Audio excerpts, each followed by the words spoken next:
மீனம் ராசிக்காரர்களாகிய உங்களுக்கு சனி வக்ரகதிக்கு மாறுவதன் காரணமாக இனிமேல் உங்களுக்கு பணமழை பொழியுமென்று சொல்லக்கூடிய விதத்தில் மேலும் இவை நடந்தே உங்களுக்கு 2024 ஜூன் மாதம் முதல் சுமார் 4.5 மாத காலகட்டங்கள் வரை சனி வக்ரநிலைக்கு மாறக்கூடிய அமைப்பு காரணமாக என்னென்ன மாற்றங்கள் எந்தெந்த விஷயங்களில் ஏற்படுகின்றது என்று மீனம் ராசிக்காரர்களாகிய உங்களுக்கு 7.5 சனியின் ஆரம்ப காலகட்டமாக ராசிக்கு 12ஆம் இடமான விரயஸ்தானத்திற்குள் பயணித்துக் கொண்டிருக்கக்கூடிய சனிபகவான் விரையாதிபதியாக ஆட்சிபலம் பெற்று வலுவாக சஞ்சரித்துக் கொண்டிருக்கிறார். இப்படிப்பட்ட இந்த தருணத்தில் சனி வக்ரநிலைக்கு மாறி உங்களுடைய ராசிக்கு 11ஆம் இடமான லாபஸ்தானத்தை நோக்கி நகர்ந்து கொண்டிருக்கிறார். அதாவது சனி தன்னுடைய பயண காலகட்டமான 30 மாதங்களில் சுமார் 21 மாதங்களை முடித்துவிட்டு இன்னும் 9 மாதங்களே உள்ள நிலையில் அவர் லாபஸ்தானத்தை நோக்கி நகர்ந்து கொண்டிருக்கிறார். மார்ச் மாதம் 2025 முதல் லாபஸ்தானத்திற்குள் முழுமையாக சென்று விடுவார். இது கண்டிப்பாக உங்களுக்கு வரவேற்கத்தக்க அதிர்ஷ்டயோகமான காலகட்டமாக கருதப்படுகிறது. ஏனெனில் மீனம் ராசிக்காரர்களாகிய உங்களை பொறுத்தமட்டில் ராசிக்கு 11ஆம் இடத்திற்கும் 12ஆம் இடத்திற்கும் அதிபதியாக சனி இருக்கின்றார். விரையாதிபதியாகவும் லாபாதிபதியாகவும் இருக்கக்கூடிய சனிபகவான் விரயஸ்தானத்திற்குள் ஆட்சிபலம் பெற்று சஞ்சரித்துக் கொண்டிருக்கக்கூடிய இந்த நேரத்தில் ஜூன் மாதம் 19ஆம் தேதி முதல் சுமார் 4.5 மாத காலகட்டங்கள் வரை வக்ரகதியில் லாபஸ்தானத்தை நோக்கி பயணிப்பார். சனி வக்ரநிலையில் லாபஸ்தானத்தை நோக்கி நகர்வது மற்ற ராசிக்காரர்களை விட மீனம் ராசிக்காரர்களாகிய உங்களுக்கு அபரிவிதமான நன்மைகளை அள்ளி கொடுக்கக்கூடிய மிகச்சிறப்பான அமைப்பாக கருதப்படுகிறது என்பதை துல்லியமாகவும் தெள்ளத்தெளிவாகவும் சனி எடுத்துக்காட்டுகிறார். ஏனெனில் சனிபகவான் 3, 6, 11 போன்ற இடங்களில் சஞ்சரிக்கும் காலகட்டங்களில் அதீதமான வளர்ச்சிகளையும் முன்னேற்றங்களையும் அள்ளி கொடுப்பார்.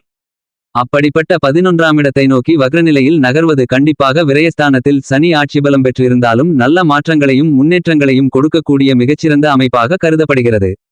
எனவேதான் உங்களுக்கு பணமழை பொழியும் என்று சொல்லக்கூடிய வகையில் நல்ல சிறப்பான முன்னேற்றங்களை பெறுவதற்கான யோகங்கள் கண்டிப்பாக மீனம் ராசிக்காரர்களாகிய உங்களுக்கு இந்த காலகட்டத்தில் வலுவாக கிடைக்கிறது என்பதுதான் யதார்த்தமான உண்மையாக கருதப்படுகிறது. குருவிற்கு அடுத்தபடியாக சனிபகவான் சிறப்பு பார்வைகளை கொண்டவராக கருதப்படுகிறார். அவருடைய சிறப்பு பார்வைகள் 2, 6, 9 ஆகிய இடங்களில் மிகவும் வலுவாக கிடைக்கிறது. 2ஆம் இடமாகிய குடும்பஸ்தானம், 6ஆம் இடமான ருணரோக சத்ருஸ்தானம் மற்றும் 9ஆம் இடமான பாக்கியஸ்தானம் ஆகிய இடங்களை தன்னுடைய பார்வைகளால் சனி வக்ரநிலையில் வலுப்படுத்துகிறார். எனவே இந்த இடங்களால் ஏற்பட்ட தடைகள் விலகும். அதிலும் குறிப்பாக இல்லத்தில் பல்வேறு வகையான சுப நிகழ்வுகள் சிறப்பாக நடந்தேறுவதற்கான அதிர்ஷ்டயோகங்கள் கண்டிப்பாக நிறைந்து கிடைக்கிறது.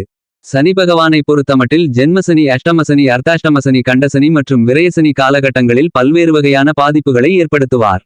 அப்படிப்பட்ட பல இடங்களில் ஒரு இடமான விரயஸ்தானத்திற்குள் வக்ரம் அடைந்திருப்பது பல்வேறு வகைகளில் நன்மைகளை பெற்றுக் கொடுக்கக்கூடிய மிகச்சிறந்த வரவேற்கத்தக்க அமைப்பாக கண்டிப்பாக கருதப்படுகிறது என்பதில் எந்தவிதமான சந்தேகமுமில்லை. என்பது மட்டுமில்லாமல் சனிபகவான் தன்னுடைய 3ஆம் பார்வையால், தைரிய பார்வையால் ராசிக்கு 2ஆம் இடமான வாக்குஸ்தானம், குடும்பஸ்தானம், தனஸ்தானத்தை பார்வையிடுவதால் குடும்பத்தில் பல்வேறு வகைகளான மகிழ்ச்சிகள் நிறைந்த சுப செய்திகளை நீங்கள் மிகச்சிறப்பாக பெறுவதற்கான வாய்ப்புகளும் யோகங்களும் பலமாக கிடைக்கிறது. இந்த காலகட்டத்தில் ராசியின் அதிபதியாக இருக்கக்கூடிய நவகிரகங்களிலேயே முழுமையான சுபகிரகமான தோஷமற்ற கிரகமான குருபகவான் சாதகமற்று பயணித்துக் கொண்டிருக்கக்கூடிய நிலையில் சனிபகவான் மிகவும் பலமாக சாதகமாக சஞ்சரித்துக் கொண்டிருப்பது கண்டிப்பாக பல்வேறு வகைகளான சிரமங்கள், சிக்கல்கள், பிரச்சனைகள், நெருக்கடிகளை விலக்கி நல்லபல அதிர்ஷ்ட முன்னேற்றங்களையும் வளர்ச்சிகளையும் யோகங்களையும் வலுவான சிறப்பான எதிர்காலத்தையும் பெற்றுக் கொடுக்கக்கூடிய அருமையான காலகட்டமாக கருதப்படுகிறது. எனவேதான் இந்த காலகட்டத்தில் குடும்பத்தில் பல்வேறு விதங்களான சுப நிகழ்வுகள் நீங்கள் நினைத்ததை விட மிகச்சிறப்பாக நடந்தேறுவதற்கான வாய்ப்புகளும் யோகங்களும் உண்டு என்பதை துல்லியமாகவும் தெள்ளத்தெளிவாகவும் சனிபகவான் எடுத்துக்காட்டுகிறார். என்பது மட்டுமில்லாமல் இந்த நேரத்தில் குடும்பத்தில் குழப்பங்கள், பல்வேறு விதங்களான உறவுகளுக்கு இடையே ஏற்பட்ட சங்கடங்கள், கசப்பான நிகழ்வுகள், மன உளைச்சல்கள் போன்ற அனைத்தும் நீங்குவதற்கான நல்லபல வாய்ப்புகளும் யோகங்களும் வக்ரம் அடையக்கூடிய சனிபகவானின் அமைப்பு காரணமாக குடும்பத்தில் சந்திப்பதற்கான யோகங்கள் வலுவாக கிடைக்கிறது. கற்பனையான அச்சங்கள், கற்பனையான கவலைகள், மனதை உறுத்தி வந்த பல்வேறு விதங்களான பிரச்சனைகள் போன்ற அனைத்திலும் நல்ல மாற்றங்களை சந்திப்பதற்கான யோகங்கள் கண்டிப்பாக உண்டு. சனிபகவான் வக்ரம் அடைந்து தன்னுடைய பார்வையால் ராசிக்கு 9ஆம் இடமான அதிர்ஷ்டயோக பாக்கியஸ்தானத்தை வலுவாக பார்வையிடுகிறார். இது நல்லபல அதிர்ஷ்ட முன்னேற்றங்களையும் வளர்ச்சிகளையும் எல்லாவிதமான அதிர்ஷ்டயோக பாக்கியங்களையும் பெற்றுக் கொடுக்கக்கூடிய வகையில் அமைகிறது. உத்தியோகம் ரீதியான சிறப்பான வளர்ச்சிகளையும் முன்னேற்றங்களையும் ஏற்படுத்தி கொடுக்கக்கூடிய மிகச்சிறந்த அற்புதமான அமைப்பாக கண்டிப்பாக கருதப்படுகிறது. என்பது மட்டுமில்லாமல் குருபகவான் ராசிக்கு 3ஆம் இடமான முயற்சி, தைரிய, வீரிய, வெற்றி சகாயஸ்தானத்திற்குள் பயணித்துக் கொண்டிருந்தாலும் கூட நல்லபல மாற்றங்களை தன்னுடைய சுபபார்வையால் அள்ளி கொடுக்கிறார். அதுபோன்று சனிபகவானும் அவருடைய சப்தம பார்வையால் ராசிக்கு 6ஆம் இடமான ரணம், ருணம், ரோகம் சத்ருஸ்தானத்தை வலுவாக பார்வையிடுகிறார். எனவே வியாபாரத்துறை, தொழில்துறையிலிருந்து வந்த மறைமுக தொல்லைகள், தொந்தரவுகள் மறையும். கடன் சார்ந்த தொல்லைகளும் தொந்தரவுகளும் காணாமல் போகும்.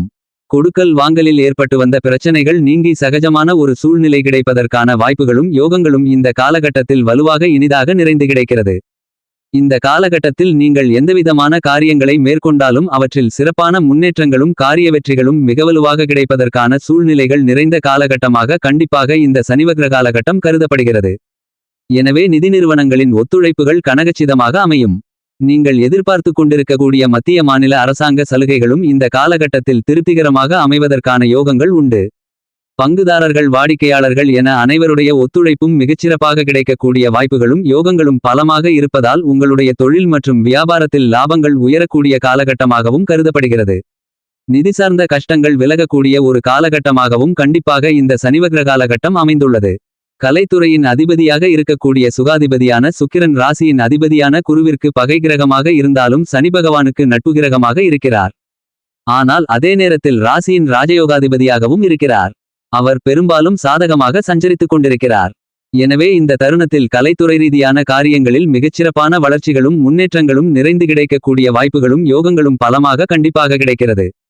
உங்களுக்கு இந்த சனிவக்ர காலகட்டத்தில் பணமழை பொழியும் என்று சொல்லக்கூடிய விதத்தில் ஏழரை சனி காலகட்டங்களில் நீங்கள் இருந்தாலும் கூட மற்ற துறைகளை விட கலைத்துறையில் அசுர வளர்ச்சிகளை பெறுவதற்கான வாய்ப்புகளும் யோகங்களும் இனிதாக நிறைந்து கிடைக்கிறது என்பதை வக்ரம் பெறக்கூடிய சனியும் அவரது நட்பு கிரகமும் ராசியின் ராஜயோகாதிபதியாகவும் இருக்கக்கூடிய சுக்கிரன் துல்லியமாகவும் தெள்ளத்தெளிவாகவும் உறுதியளிக்கிறார். கண்டிப்பாக இந்த காலகட்டத்தில் கலைத்துறை சார்ந்த எந்த காரியத்தை நீங்கள் மேற்கொண்டாலும் அவற்றின் மூலமாக மக்கள் மத்தியில் செல்வாக்கு உயர்வதற்கான வாய்ப்புகளும் யோகங்களும் உள்ளது. உங்களுடைய வருமானங்களை உயர்த்தி கொள்ளக்கூடிய வகையில் நல்லபல யோகங்கள் நிறைந்து கிடைக்கும். புதிய முதலீடுகளை அளவோடு மேற்கொள்ளலாம். அவை மிகப்பெரிய அளவில் நல்லபல வெற்றி வாய்ப்புகளையும் முன்னேற்றங்களையும் பெற்றுக் கொடுக்கக்கூடிய மிகச்சிறப்பான வளர்ச்சிகளை உருவாக்கி கொடுக்கிறது. நீங்கள் எந்த பணியை மேற்கொண்டாலும் அவற்றில் மிகவும் பலமான முன்னேற்ற யோகங்கள் மிக அதீதமாக கிடைப்பதற்கான வாய்ப்புகள் உண்டு. அரசியல் சார்ந்த பணிகளில் திட்டமிட்டதை விட மிகச்சிறப்பாக செயலாற்றக்கூடிய யோகங்கள் இந்த காலகட்டத்தில் ராசியின் ராஜயோகாதிபதியாக இருக்கக்கூடிய சுக்கிரன் சனி உள்பட பல கிரகநிலைகள் பெற்றுக் கொடுக்கின்றனர். எனவே இந்த காலகட்டத்தில் உங்களுடைய ஜனன கால தசா புத்திகள் வலுவாக இருக்கும் பட்சத்தில் நீங்கள் எதிர்பார்க்கக்கூடிய அரசியல் ரீதியான நல்ல மாற்றங்கள் பெருமளவில் கை கொடுக்கக்கூடிய அருமையான காலகட்டமாக கண்டிப்பாக மீனம் ராசிக்காரர்களாகிய உங்களுக்கு அமைந்துள்ளது. எல்லா பணிகளிலும் எச்சரிக்கையுடனும் விழிப்புணர்வுடனும் செயல்பட்டு கொண்டிருக்கக்கூடிய மீனம் ராசிக்காரர்களாகிய உங்களுக்கு மிகப்பெரிய அளவிலான முன்னேற்றங்களும் யோகங்களும் வளர்ச்சிகளும் நிறைந்து கிடைக்கும். மக்கள் மத்தியிலும் செல்வாக்கு உயரக்கூடிய யோகங்களும் உருவாகியுள்ளது. ராசியின் அதிபதியாக இருக்கக்கூடிய குருபகவானும் அவருடைய சுபபார்வையால் பல்வேறு வகைகளான நன்மைகளை ஏற்படுத்தி கொடுக்கிறார். இந்த நேரத்தில் புத்திகாரகரான வித்தைக்காரரான புதன் பகவானும் ஆட்சிபலம் பெற்றிருக்கிறார். சனிக்கு நட்பு கிரகமாக புதன் இருக்கிறார். புதன் சாதகமாக வலம் வருவதால் இந்த காலகட்டத்தில் கல்வி ரீதியான விஷயங்களில் நல்லபல அதிர்ஷ்ட முன்னேற்றங்கள் உண்டு. ஏழரை சனி காலகட்டமாக இருந்தாலும் கூட கல்வியில் பெரிய அளவிற்கு பாதிப்புகள் எதுவுமில்லை. வக்ரம் அடையக்கூடிய சனியால் நல்லபல அதிர்ஷ்ட முன்னேற்ற யோகங்கள் கல்வியில் கிடைக்கிறது. செவ்வாய் ஆட்சிபலம் பெற்றும் பிறகு சாதகமாகவும் பயணிக்க உள்ளார். எனவே இந்த காலகட்டத்தில் சனி வக்ரம் பெற்று லாபஸ்தானத்தை நோக்கி நகர்வதால் விவசாயம் சார்ந்த பணிகளில் நல்ல வளர்ச்சிகளும் முன்னேற்றங்களும் கிடைக்கும் என்பது மட்டுமில்லாமல் கால்நடை பராமரிப்பில் ஏற்பட்ட விரய செலவுகள் கட்டுக்குள் வரும். புதிதான விவசாயம் சார்ந்த பணிகளை செம்மையாகவும் மிகச்சிறப்பாகவும் செய்து முடித்து வெற்றி காணக்கூடிய நல்லபல யோகங்களும் சந்தர்ப்பங்களும் இந்த காலகட்டத்தில் நிறைந்து கிடைப்பதற்கான யோகங்கள் கண்டிப்பாக வலுவாக உண்டு. இந்த சனிவக்ர காலகட்டத்தில் குரு சுக்கிரன் ஆகிய இரண்டு கிரகநிலைகள் சற்று சாதகமாகவும் சாதகமற்றும் பயணித்துக் கொண்டிருந்தாலும் கூட சனி வக்ரம் பெற்றிருப்பதால் உங்களுக்கு சனி பகவான் உச்சபட்ச நன்மைகளை அள்ளிக் கொடுப்பார். ஏனெனில் சனி வக்ரம் பெறக்கூடிய இந்த காலகட்டத்தில் அவர் லாபஸ்தானத்தை நோக்கி நகர்ந்து கொண்டிருப்பதால் உங்களுடைய உத்தியோகம் தொழிலில் மிகச்சிறப்பான வளர்ச்சிகளையும் முன்னேற்றங்களையும் ஏழரை சனி காலகட்டமாக இருந்தாலும் கூட உங்களுக்கு ஏற்படுத்தி கொடுப்பதற்கான யோகங்கள் வலுவாக கிடைக்கிறது என்பது மட்டுமில்லாமல் குடும்பத்தில் இருக்கக்கூடிய பல்வேறு விதங்களான சிரமங்கள் பிரச்சனைகள் சுமூகமாக தீர்வு காணப்படுவதற்கான வாய்ப்புகளும் யோகங்களும் கண்டிப்பாக உண்டு. மேலும் இந்த காலகட்டத்தை சாதகமாக மாற்றிக்கொள்ள கண்டிப்பாக நீங்கள் வாரத்தில் சனிக்கிழமை விரதமிருந்து பக்கத்தில் இருக்கக்கூடிய சனிபகவான் பெருமாள் அல்லது ஆஞ்சநேயர் ஆலயத்திற்கு சென்று தீபங்களை ஏற்றி வழிபாடு செய்யுங்கள். உங்களுடைய வாழ்க்கையில் நீங்கள் சந்திக்கக்கூடிய தடைகளும் சிரமங்களும் விலகி கண்டிப்பாக இனி உங்களுக்கு பணமழை பொழியும் என்று சொல்லக்கூடிய விதத்தில் நல்லபல அதிர்ஷ்ட முன்னேற்ற யோகங்கள் கண்டிப்பாக கிடைக்கும்.